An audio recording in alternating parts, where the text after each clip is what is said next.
Hay un país que inventó la charrería, que convirtió al caballo en símbolo de identidad nacional, en protagonista de corridos, de películas, de fiestas patrias enteras, y que sin embargo, durante casi medio siglo, no tuvo una sola raza de caballo propia.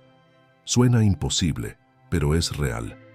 México, la tierra del jinete, del lazo y de la doma vaquera, se quedó sin un caballo con nombre mexicano después de que su propia historia se lo arrebatara. Esta es la historia de cómo ese vacío se llenó, de los linajes que sobrevivieron a pesar de todo, y de la búsqueda todavía inacabada de un caballo verdaderamente mexicano. Para entenderlo, hay que retroceder al siglo XVI, cuando los conquistadores españoles desembarcaron trayendo consigo animales que estas tierras jamás habían visto: caballos. Aquellos primeros ejemplares de sangre ibérica se multiplicaron por todo el territorio y con el paso de las generaciones dieron origen a una población criolla, el llamado caballo criollo mexicano, un animal rústico, resistente, de baja alzada, muy similar en su fondo genético a los mustangs que después poblarían el norte del continente y a los criollos que se desarrollaron en Sudamérica. Durante casi 4 siglos, ese caballo criollo fue, literalmente, el caballo de México, el que araba la tierra, el que cargaba mercancías, el que llevaba charros, arrieros y soldados por caminos que ni siquiera merecían llamarse caminos. Y entonces llegó la revolución. Entre 1910 y 1920, mientras el país se desangraba en una guerra que lo transformó todo, los caballos fueron de las primeras víctimas del conflicto.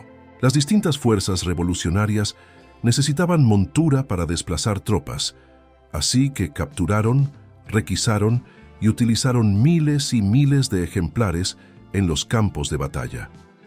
Una década de combates fue suficiente para prácticamente exterminar al caballo criollo mexicano como población identificable.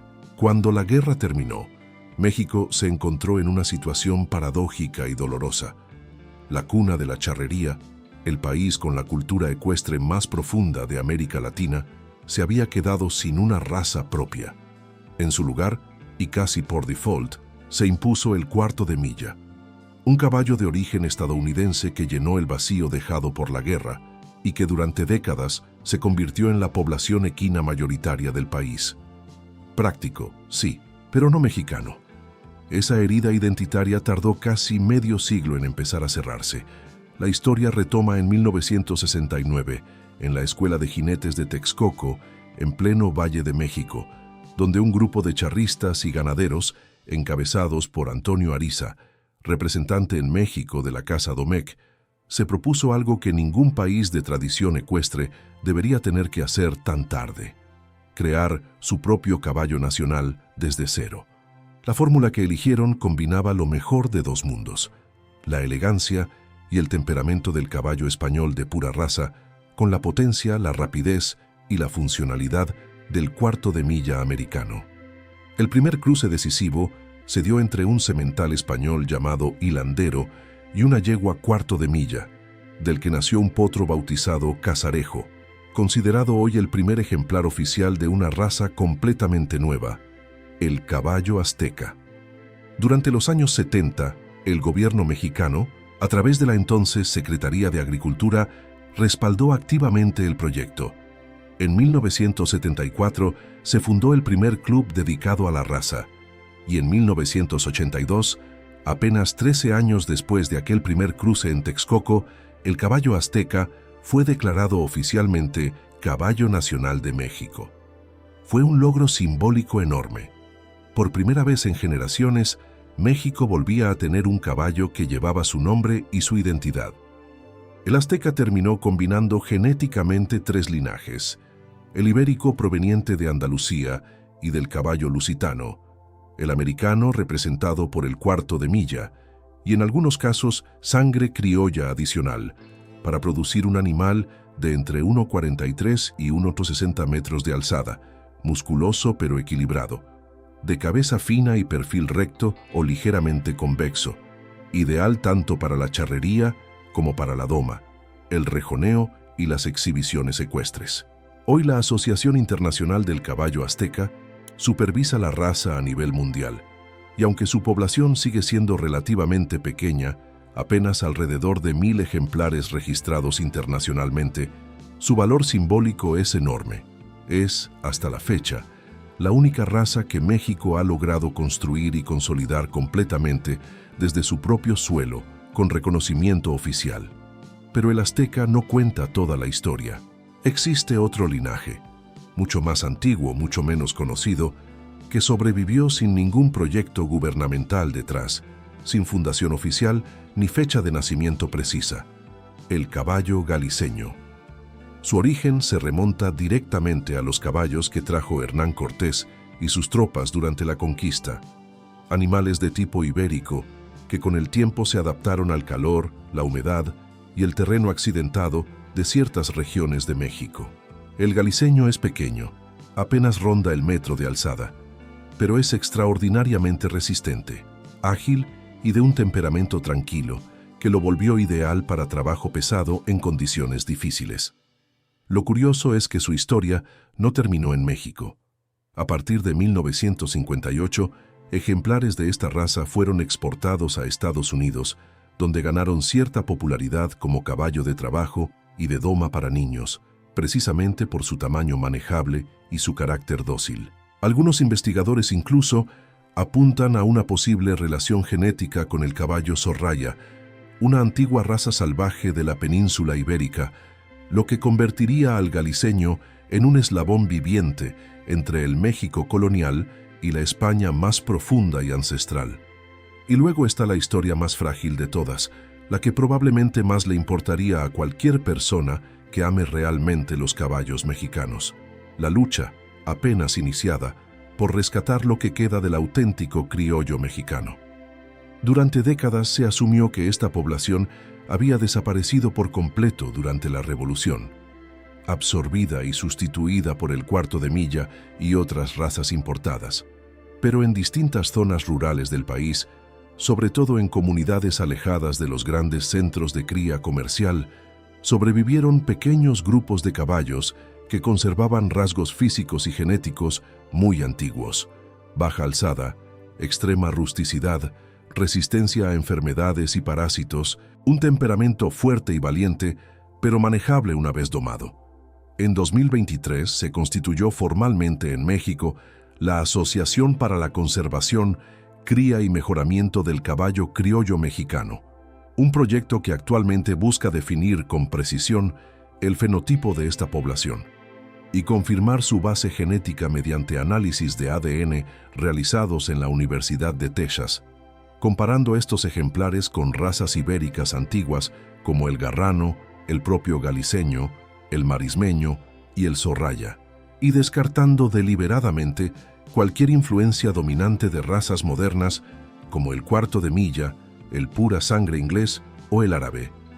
Es, en cierto sentido, una carrera contra el tiempo: rescatar antes de que sea demasiado tarde una población que sobrevivió 500 años de historia, guerras, revoluciones y modernización, escondida en los rincones más humildes del campo mexicano.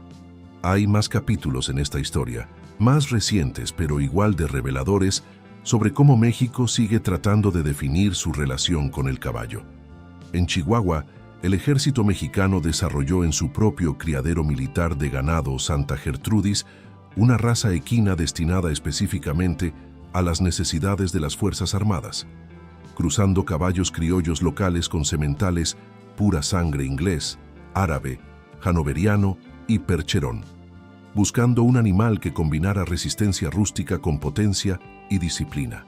Es una historia menos romántica que la del azteca, más funcional, casi burocrática, pero que revela algo interesante. Incluso el propio Estado mexicano, a través de sus instituciones militares, ha intentado más de una vez construir su propio caballo desde cero.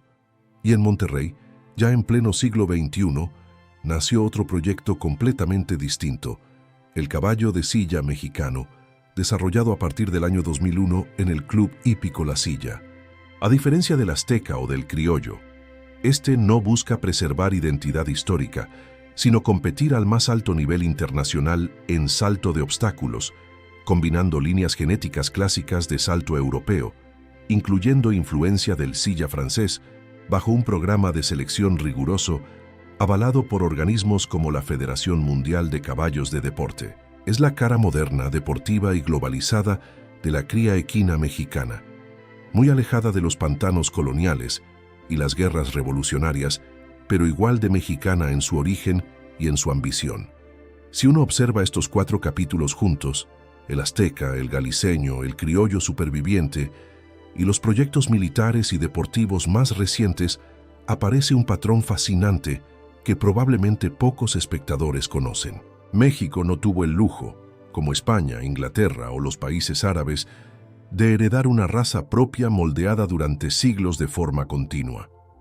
Su historia ecuestre está marcada por una fractura violenta, la guerra revolucionaria que borró casi por completo a la población criolla original, seguida de décadas de dependencia genética de razas extranjeras y finalmente por un esfuerzo deliberado, consciente, casi de reconstrucción nacional, para recuperar algo que se había perdido. El azteca es la prueba de que ese esfuerzo puede tener éxito cuando existe voluntad institucional y una fecha clara de partida. El criollo mexicano es la prueba de que, incluso sin ningún apoyo oficial durante un siglo entero, la genética más antigua puede sobrevivir escondida, esperando pacientemente a que alguien decida ir a buscarla. Y ahí está, quizás, el gran giro final de esta historia. En un país donde el caballo es sinónimo de identidad, de charrería, de orgullo nacional, la pregunta sobre cuál es realmente el caballo mexicano sigue abierta. ¿Es el azteca, la raza oficial, creada deliberadamente en 1969 y coronada como símbolo nacional en 1982? ¿O es el criollo, ese sobreviviente silencioso y casi olvidado que resistió 500 años de historia sin ningún registro, ninguna asociación y ningún reconocimiento oficial hasta apenas hace un par de años? La respuesta, probablemente, es que México tiene las dos cosas. Un caballo construido con orgullo y visión de futuro, y otro que simplemente se negó a desaparecer. Uno nacido de un plan, el otro de la pura obstinación de seguir existiendo. Y entre los dos, quizás, está la historia completa de lo que significa ser mexicano. La capacidad de reinventarse cuando la historia arrasa con todo, y al mismo tiempo, la terquedad de conservar, en los rincones más humildes del país, algo que se niega a morir del todo.